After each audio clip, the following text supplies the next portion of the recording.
Though you don't know, it's really a dilemma.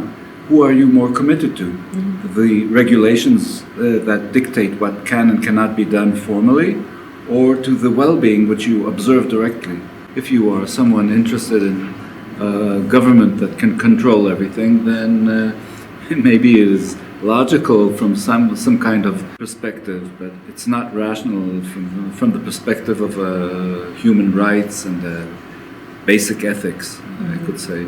A major issue in the introduction of cannabis into the clinic as a legitimate means of medical treatment is the resistance of the medical community, the discomfort not only of the regulators, but specifically of those people who are responsible for administering the treatment itself.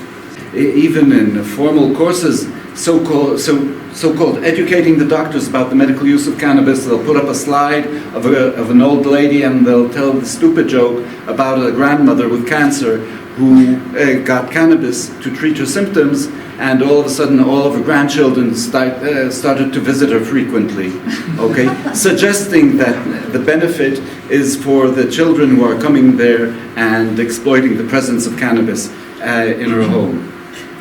And the point here, which I'm mentioning, is that it is suggested in a derogatory stance, okay?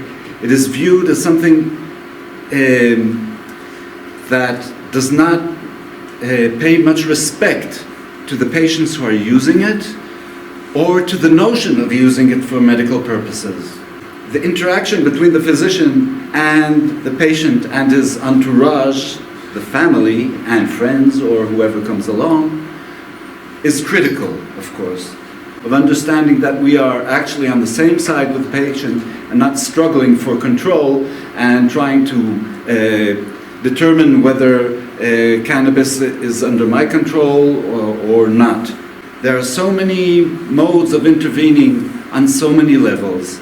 Cannabis has effects on the molecular level, on the cellular level, on the level of the organ, on the relationships between activities, and it appears that cannabis, the administration of cannabis can elicit a very distinct signal.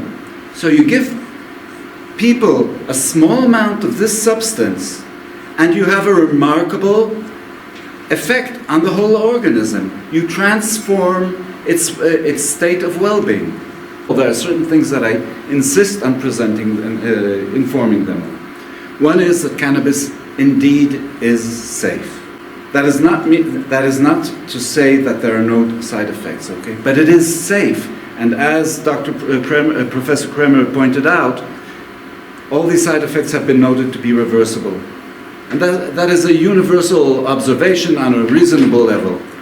And if you compare the cannabis to morphine, if you compare the safety of cannabis to antidepressants, etc., then obviously cannabis comes out on the better side. The question is a matter of being open, having open communication, and having the flexibility to shift from one form of use to another.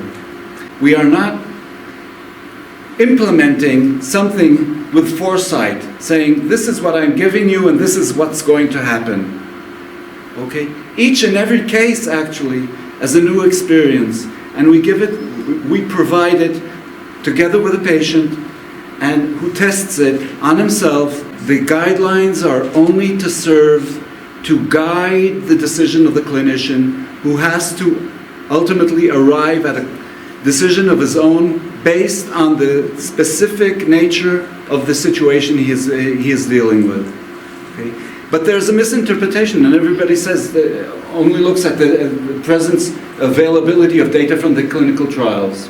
Actually, the way we learn is from example. So when we train as physicians. We don't learn. It is not cookbook medicine. The biochemical diagrams of the structure of the molecules are very interesting. They are completely irrelevant to the physician in field.